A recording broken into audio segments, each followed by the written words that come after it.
Hello नमस्कार दर्शकों, झनक सीरियल में आप सभी का स्वागत है। आज के एपिसोड में जहाँ पे हम देखते हैं कि पराशर झनक को बोलता है, आप अकेली तो नहीं है ना। झनक बोलती नहीं नहीं मेरे साथ है। तभी यहाँ पे पराशर बोलता है कहाँ है सब लोग। झनक बोलती नहीं बस मैं अकेले राह पे आई हूँ। तभी यहाँ पे पराशर समझ जाता है कि झनक काफ़ी डरी हुई और अकेली है, इसलिए झनक को बोलता है आप आराम से बैठिए। वैसे आप जा कहाँ रही है। झनक बोलती नहीं पता मुझे, मैं कहाँ जा रही हूँ। तभी यहाँ पे कंडक्टर जो होता है वो टिकट के लिए झनक को बोलता है। तभी यहाँ पे झनक जो होती है वो उसके पास पैसे नहीं रहते, वो बोलती मेरे पास पैसे नहीं है, मैं ये अंगूठी दे दूँ क्या। तभी कंडक्टर बोलता है तुम्हारे पास तो लगते नहीं कि पैसे नहीं, अच्छे घराने से लगते हो, फिर ये सब आजकल का नाटक मैं जानता हूँ। तभी वो दोनों गुंडे जो होते हैं वो उठ के कहते हैं अरे एक काम करो कंडक्टर साहब, हमसे पैसे ले लो, इनकी टिकट काट दो, ये वैसे भी हमारे रिश्तेदार हैं। ये सुनकर पराशर जो होता है वो थोड़ा सा उसको शक हो जाता है। तभी यहाँ पे झनक बोलती बिल्कुल भी नहीं, आप इनसे पैसे नहीं लेंगे, मैं इनके साथ नहीं जाने वाली। तभी यहाँ पे औरतें हंसने लगती हैं कि आजकल बस में क्या क्या नाटक देखने को मिलता है। सुनकर पराशर जो होता है गुस्सा करने लगता है और वो तुरंत उठ जाता है। वो बोलता है ओ मैडम, ज़्यादा नाटक देखने का आपको शौक चढ़ा है तो आप अपने घर पर क्यों नहीं देखती हैं। दूसरी तरफ हम देखते हैं यहाँ पे अप्पू काफ़ी रो रही होती है, जहाँ पे नूतन और काजोल मिलकर समझा रहे होते हैं। अप्पू बोलती झनक तुमने ऐसा क्यों किया, तुम मुझे छोड़ के क्यों चली गई। मैंने बोला था ना तुम मुझे छोड़कर मत जाना, लेकिन तुमने इस बार मेरी एक भी बात नहीं सुनी। पता नहीं झनक किस हालत में होगी, कहाँ होगी, मुझे तो डर लग रहा है उसको कुछ हो ना जाए। तभी यहाँ पे झिमली बोलती है बॉडी प्लीज़ आप शांत हो जाइए, आप प्लीज़ मत रोइए। तभी नूतन बोलती है मत शांत हो जाओ अप्पू, सब लोग गए हैं ना, वहाँ विनायक जी गए हैं, लालून गया है, छोटौन गए हैं, तो झनक मिल जाएगी, तुम ऐसे डरो मत। तभी यहाँ पे अप्पू बोलती नहीं नहीं अब नहीं मिलेगी, क्योंकि इस बार झनक गई है तो मुझे नहीं लगता वापस से लौट के आएगी। अप्पू बोलती है अप्पू तुम काजल बोलती है अप्पू तुम बहुत टेंशन ले रही हो, शांत हो जाओ, झनक मिल जाएगी। और वैसे भी उसकी कितनी इंसल्ट हुई, हर बार बेइज्जती का सामना करना पड़ा है उसे, वो क्या ही कर सकती बेचारी, वो अपने से ज़्यादा स्वाभिमानी है। वो कैसे किसी के घर में इतने दिन काट रही थी, कैसे इसलिए उसको जाना पड़ा। तब यहाँ पे झिमली बोलती चाहे जो, लेकिन उसे इतना तो सोचना चाहिए था उसकी वजह से कितने लोग परेशान हैं, उसको ढूंढने के लिए कितने लोग लगे हुए हैं, लेकिन उसको तो जैसे इस बात से फ़र्क ही नहीं पड़ता है। तभी यहाँ पे पराशर बोलता है कि वैसे तुम लोग क्यों टिकट निकलवाओगे, वैसे तुम लोगों को टिकट क्यों निकलवाओ, तुम्हारी क्या लगती हैं ये। तभी वो बोलता है वो हमारी भाभी लगती है, और बड़ा गुंडा बोलता है कि ये मेरी बीवी लगती है। तभी यहाँ पे पराशर बोलता है अच्छा तो ये तुम्हारे घर वाली हैं, फिर तुम अगर रिश्तेदार हो तो इतना दूर क्यों बैठे, तुम्हें पास होकर बैठना चाहिए। तभी गुंडे बोलते ये तुमसे मतलब, ये हमारा निजी मामला है, हम चाहे जहाँ बैठे।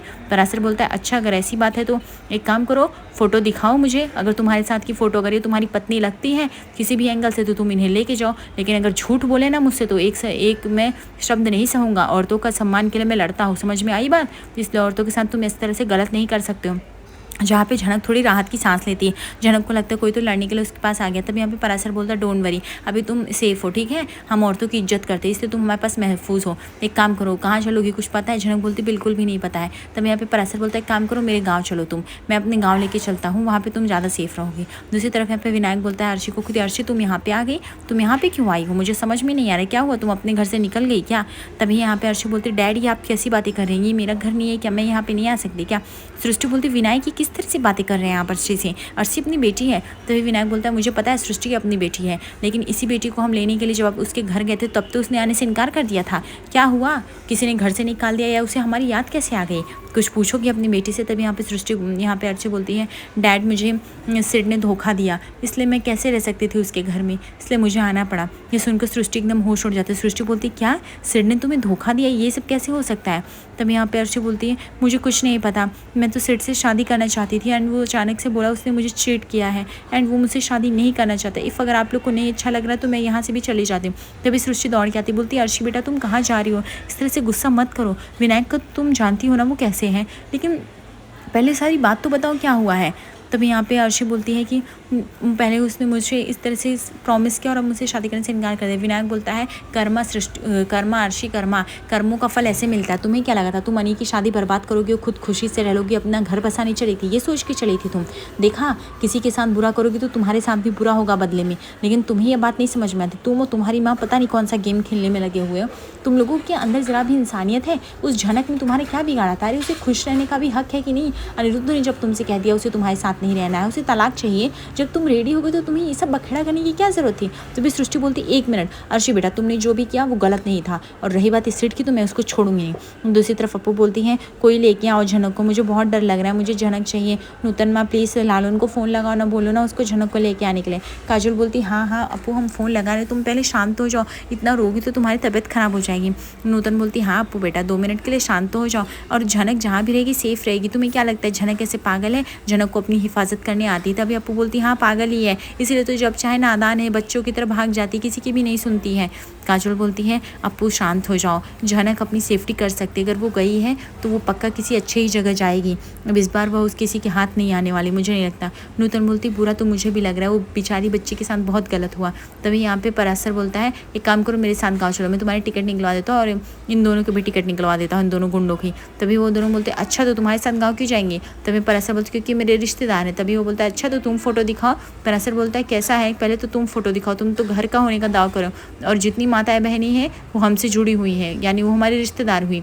अब एक काम करो, अगर तुम्हारी ये पत्नी है और ये तो तुम्हारे साथ जाना ही नहीं चाहती है तो एक काम करो तुम हमारे गांव में चलो, हम सुलटा लेंगे जो भी मामला रहेगा, है कि नहीं। अभी 1 मिनट हम अपने फौजियों को फ़ोन तो कर दें, बता तो दें कि मेहमान आने वाले। तभी वह अपने गांव में फ़ोन करता है और सभी लोगों को अगवा करता है कि हम 3 मेहमान के साथ, हर एक मेहमान जो बड़े अच्छे हैं और 2 मेहमान को अच्छी खातिरदारी करनी है, तुम लोगों को ध्यान रखना इस बात का। तब यहाँ पे दोनों गुंडे जो होते हैं भूषण के, वो डर जाते हुए बोलते हैं कि ये सब क्या हो रहा है भाई, कुछ भी नहीं समझ में आ रहा है, ये हमारे साथ क्या करने वाला है।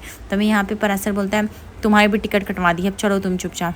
तभी झनक को बोलता है कि आप इस बच्ची को लेके जा कहाँ रही हैं, वैसे मैं तो आपसे पूछना नहीं चाहता, लेकिन आप अगर चाहिए तो हमारे साथ गांव में रह सकती है, लेकिन बस झूठ से मुझे नफरत है, झूठ मत बोलिएगा। तभी यहाँ पे विनायक बोलता है अर्शी बस बस बहुत हो गया, तुम्हें खुद समझना जाना चाहिए, तुमने गलत किया तो गलत होगा ही ना। जब मैं बोल रहा था कि सेठ से बिना शादी के तुम उसके साथ उसके घर में क्यों रह रही हो, लेकिन तुम्हें बात नहीं समझ में आई। तभी यहाँ पे अर्शी बोलती प्लीज़ डैड मुझे कितना धोखा मिला आप इमेजिन भी कर सकते हो, पहले अनी ने धोखा दिया फिर सिर ने। विनायक बोलता है सब तुम्हारे कर्मों का फल है, जैसा करेंगे वैसा मिलेगा अर्शी, किसी ना किसी रूप में इसी जन्म में मिलेगा और इसी सेकंड मिलेगा। सृष्टि तुमने तो अपनी बेटी को बर्बाद ही करके रख दिया है बेटा, अगर तुम वहाँ पे खुश नहीं थी अनी के साथ, तुम हमारे घर पे आती, इंडिपेंडेंट तो तुम थी ही, तुम्हारा करियर था, तुम सब कुछ अपना अच्छे से ऑन कर सकती थी, लेकिन नहीं। तभी यहाँ पे सृष्टि बोलती है अच्छा तो तुम चाहते हो मेरी बेटी जो है ज़िंदगी भर मेहनत करती रहे, क्या उसे खुशी रहने का हक नहीं। बेटा देखो पति का होना बहुत बड़ी जिम्मेदारी है, और वैसे भी अभी अनी से तुम्हारा डाइवोर्स नहीं हुआ है, तुम उसकी लीगली वाइफ हो, झनक की उससे शादी नहीं हुई, तुम अभी भी उसके घर में जाके रह सकते हो। तुम्हें विनायक बोलता है हाँ बिल्कुल रह सकते हो, तुम्हें जब मन करे जहाँ मन करे जाओ, क्योंकि अनिरुद्ध तो पागल है, वो तो तुम्हें अपना लेगा ना, अनिरुद्ध किसी भी हाल में नहीं पगलेगा। हाँ हालांकि तुम उस घर में रह पाओगी, लेकिन तुम्हें उस सम्मान और प्यार का दर्जा कभी नहीं मिलेगा आरसी, और तुम उसके लिए तरस जाओगी। मुझे इतना तो पता ही है कि तुम सेल्फ रिस्पेक्ट की भूखी हो, और वो तुम्हें कहाँ से मिलेगा, ये तुम अपनी माँ से ही जाके पूछ सकती हो, क्योंकि वो तो शायद दिलाने में एकदम 1 नंबर है। तब यहाँ पे झिमली बोलती है बॉडी प्लीज़ आप शांत हो जाइए, आपको देख के हमें भी रोना आ रहा है, कब से रोई जा रही, 2 घंटा हो गया अभी तक आप चुप नहीं हो रही। तभी अप्पू बोलती मैं कैसे चुप हूँ, बताओ ना नूतन माँ, झनक फिर से छोड़ के चली गई हमको, मैं उसका कितना वेट करती रहती कि हमेशा मेरे साथ रहेगी, यानी कि शादी होती धूमधाम से झनक के साथ, लेकिन फिर से सपना ही रह गया, लगता है मैं ऐसे ही रोते रोते मर जाऊँगी और झनक मुझसे मिलने भी नहीं आएगी, झनक अगर नहीं आएगी तो मेरी तो जान ही चली जाएगी। तभी यहाँ पे नूतन बोलती बेटा ऐसे नहीं बोलते, शांत हो जाओ, अभी लॉलन आ रहा है ना, उससे बात हो जाएगी। तभी हम देखते हैं कि लॉलन आता है जैसे, और लॉलन दिखता है कि अप्पू का रो के बहुत बुरा हाल हुआ रहता है, और लॉलन एकदम खामोश रहता है। लॉलन को लगता है वो किस मुँह से बताए झनक के बारे में, अगर वो एक शब्द भी बोलेगा तो यहाँ पे अप्पू जो होती है वो रोने लगेगी। दूसरी तरफ यहाँ पे सृष्टि जो होती है उसे दिमाग देती है कि तुम चुपचाप जाओ अनिरुद्ध के घर, उसे बोलो तुम उसे प्यार करती हो, तुम उस पत्नी हो उसकी, अपना हक बताओ और सब कुछ तुम्हें सब कुछ मिल सकता है। विनायक बोलते जो करना है करो, मुझे इस झमेले में मत घसीटो, मुझे अब तुम्हारे साथ रहने में तो बेटा तुम्हें सपोर्ट करने में कोई भी इंटरेस्ट नहीं है। अर्शी बोलती कहाँ से अगर आज मेरा बच्चा जिंदा होता तो मैं अनी के साथ रह रही होती, भले दिखावे के ही से ही, ना झनक की एंट्री होती ना सिड की एंट्री होती, ना हमारी लाइफ इस तरह से स्पॉइल होती। विनायक बोलता है जब काम कर लिया है तो उस पर पछतावा क्यों कर रही हो, ये सब तो सृष्टि का किया धरा था, मैंने लाख मना किया था पर सृष्टि ने सुना मेरी बात नहीं। तुम लोगों को पता नहीं क्या लगता है माँ बेटी को, तुम लोगों ने दुनिया देख ली है। और वैसे भी अर्शी आज तुम्हारे साथ जो भी तुम्हारी ज़िंदगी में बुरा हो रहा है वो सब की वजह सिर्फ ये सृष्टि है। अगर सृष्टि चाहती तो तुम्हें एक अच्छा गाइडेंस दे सकती थी, लेकिन उसने कभी चाहा ही नहीं। और तुम्हें क्या लगता है तुम जाओगे अनिरुद्ध तुम्हें अपना लेगा, कभी नहीं अपनाएगा। तुम जाओ उस घर में, तुम्हें जो करना है करो, लेकिन तुम्हें मेरी माफ़ी तो कभी नहीं मिलेगी। और बेटा प्लीज़ आज के बाद समझ लेना तुम्हारा बाप ही मर गया है। दूसरी तरफ यहाँ पे अप्पू जो होती है वह लालन को पकड़ के उसके टांगों में रोने लगती है, और वो बोलती लालन प्लीज़ झनक को लेके आओ, मैं झनक के बिना नहीं सकती। जहाँ पे लालन जो होता है अप्पू को चुप कराता है, यहाँ पे अप्पू को चुप कराने के लिए पूरी फैमिली लग जाती है, लेकिन यहाँ पे अप्पू के आंसू जैसे बंद ही नहीं थे। छोटाउन बोलता है बस झनक मिली नहीं, लेकिन हमने पुलिस रपट लिखा दी है, वो मिल जाएगी। अप्पू तू शांत तो हो जा, 2 मिनट के लिए शांत हो जाती है, तबीयत खराब हो जाएगी, तुझे दवाई भी तो खानी है ना, ऐसे मत कर। तभी यहाँ पे विनायक जो होता है वो बोलते हैं कि बस बहुत हो गया अर्शी, मैंने तुम्हें हर गलत सही चीज़ों में हमेशा सपोर्ट किया, लेकिन आज मैं शर्मिंदगी के बारे में जी नहीं सकता। सृष्टि की तो नीयत मुझे पता थी, लेकिन मुझे नहीं पता था मेरी परवरिश में इतनी खोट निकलेगी कि तुम तुम ऐसा करोगे। तभी अर्शी बोलती डैड आपको मेरे लिए ज़रा भी सिंपैथी नहीं है। विनायक बोलता बिल्कुल भी नहीं है, और मैं तुम्हें इन सब चीज़ों में सपोर्ट भी नहीं करना चाहता हूँ, इसलिए प्लीज़ बेटा मैं जा रहा हूँ। तभी यहाँ पे सृष्टि बोलती प्लीज़ बेटा तुम रो मत, अभी खाना खा लो, हम कल चलेंगे तुम्हारे ससुराल, मैं लेके चलूँगी, तुम चुपचाप वहाँ पर जाके रहो अपने घर पर, तुम्हें कोई कुछ नहीं कहेगा। दूसरी तरफ हम देखते हैं कि यहाँ पे परासर जो होता है वो उतरता है झनक को लेके, और तभी वो गाँव वालों से बोलता है कि ये हमारी मेहमान है। झनक को बोलता है आप डरिए मत, आपका अच्छे से ध्यान रखेंगे ये लोग, और बाकी ये दोनों जो है इनकी धुलाई करनी है, अच्छे से कुटाई करनी है। क्यों भाई तुम लोग आओगे कि या तुम लोग को लेके आना पड़ेगा। तभी यहाँ पे वो बोलता है भाभी आप झनक का ध्यान रखिएगा, उसको कुछ होने ना पाए। और तभी उन दोनों को बताता है यह औरत से बदतमीजी कर रहा था, इसे काफ़ी परेशान कर रहा था, और अगर हम नहीं होते तो इनको कब तक हानि पहुँचा चुका होता। तो इन दोनों की अच्छे से मरम्मत होनी चाहिए, ये बात आप लोग समझ लीजिए, ठीक है। तभी यहाँ पे सब लोग बोलते हैं हाँ अगर औरत की इज्जत में हाथ डालेंगे तो क्या होगा। तभी यहाँ पे पराशर बोलता है कि अब ये औरत हमारे गांव में रहना चाहती है, क्या हम उन्हें सम्मान से रहने दे सकते हैं, अगर आप लोगों को एतराज़ ना हो। तभी गांव वाले मान जाते हैं। दूसरी तरफ यहाँ पे पराशर जो होता है उन दोनों गुंडों को पकड़ लेता है, बोलता है अब तुम लोगों को यहाँ पे शिमुलवनी ग्राम से ना बाहर नहीं जा सकते, अब तुम लोगों को चुपचाप हम पुलिस थाने लेके चलेंगे, और ये मैडम चलेंगे तुम लोगों के अगेंस्ट गवाही देने, है कि नहीं। चलो इसको इन लोगों को लेके चलो, इन लोगों का एक अच्छा सा खातिरदारी करो।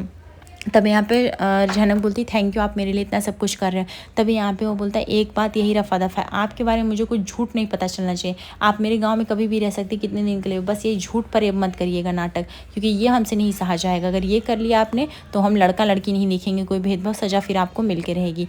झनक बोलती ठीक है मुझे मंजूर है। दूसरी तरफ हम देखते हैं यहाँ पे मृणाली का चेहरा काफ़ी उदास हुआ रहता है, और वो घर वालों में रो रो के एकदम आफा तफरी मच गई रहती है। जहाँ पे मीनू बार बार कॉल ट्राई कर रही होती, लाल काफ़ी कॉल ट्राई कर रहा था, बोलता है कि मैंने झनक का कॉल ट्राई कर लिया पर उसका कॉल बार बार स्विच ऑफ आ रहा है। मृणाली बोलती मतलब झनक दूर चली गई है। तभी यहाँ पे मिमी बोलती इसलिए मुझे पता चल गया फाइनेंशियली इंडिपेंडेंट होना कितना ज़रूरी है, वो ना कोई उंगली नहीं उठा सकता है, देखो ना झनक के साथ क्या हो गया। तभी यहाँ पे रोमी बोलती बस करो अर्शी, अपनी बॉडी उछलने के लिए क्यों रो रहे। तभी मृणाली को गुस्सा आता है, रोमी शांत रहो, जब कुछ पता नहीं तो ज़्यादा बोलते नहीं है, अब एक लफ्ज़ तुम्हारे मुँह से और नहीं सुनना है मुझे। लाल बोलता है कि मीनू का कि मुझे ऐसा लग रहा है कि मैंने बहुत देर कर दी, अगर इस बार झनक आ गई ना तो मैं उसे फुल सपोर्ट करूँगा और हमेशा प्यार दूंगा, मैं नहीं चाहूँगा कि उसके साथ कुछ गलत हो। तभी उसकी बड़ी माँ कहती है बेटा तुमने इसके लिए बहुत ही देर कर दी। मिमी बोलती इसलिए मैं अब शादी ही नहीं करना चाहती, शादी से भरोसा और उठता जा रहा है, अब तो ऐसा लगता है शादी मेरी जितनी लेट हो उतनी अच्छी हो। वैसे भी शादी के अलावा मेरे पास अब मेरे घर में मकसद ही क्या बचा है। तभी हम देखते हैं कि अनिरुद्ध जो था बबलू छोटौन के साथ वो घर में आता है, और सब लोग उससे पूछते हैं कि झनक कहीं मिली क्या, कहीं दिखी क्या। अनी बोलता बिल्कुल भी नहीं, वो मुझसे बहुत दूर जा चुकी है, मैंने बहुत बड़ों माँ बहुत ढूंढने की कोशिश की पर झनक का कहीं भी अता पता नहीं। दूसरी तरफ देखते हैं यहाँ पे शिमुल गाँव वालों के साथ झनक जो होती है वो प्रवास के लिए तैयार होती है, जहाँ जंगल के रास्ते से जा रही थी। झनक बोलती है जंगल, वैसे गाँव वाले तो काफ़ी छोटे और काफ़ी गरीब हैं और ये बहुत सिंपल जीवन है, लेकिन मुझे यही जीवन पसंद है, मैं इस बच्चे के साथ अपना जीवन यहीं बिता लूँगी और मैं अपनी पुरानी निशानियाँ सब छोड़ दूँगी, मैं अपने नए जीवन से शुरुआत करूँगी। तभी यहाँ पे परासर जो होता है वो नाम पूछता है। तभी यहाँ पे झनक बोलती है आप लोग मुझे किसी भी नाम से बुला सकते हैं। परासर बोलता है ऐसे नहीं चलेगा, तुम्हें अपना नाम बताना पड़ेगा। तभी यहाँ पे झनक को याद आता है कि पंडित जी ने उसको नूतन नाम दिया था, वह सबको नूतन नाम बताती, सब लोग बोलते बहुत ही अच्छा नाम है, कोई बात नहीं। उसके बाद परासर बोलते चलो अभी तुम चलो, हम तुमको गांव में लेके चलते हैं अपने। आज रात के एपिसोड दिखेंगे जहाँ पे पंचायत बैठाई जाती है और वहाँ पे एक औरत ऑब्जेक्शन देती है झनक के खिलाफ कि औरत यहाँ नहीं रह सकती। तभी यहाँ पे पंचायत की बैठक में पंचमुखी जो होता है वह बोलता है ठीक है प्रधान की ये यहाँ नहीं रह सकती, अगर यहाँ पे रहना है परासर तो तुमको इससे शादी करनी पड़ेगी और इस मानना पड़ेगा कि बच्चा तुम्हारा, तभी ये इस गाँव में रह सकती है, नहीं तो नहीं रह सकती। जहाँ पे परासर बोलता है हाँ मैं मानता हूँ। आगे एपिसोड से बने दर्शकों को लाइक और सब्सक्राइब।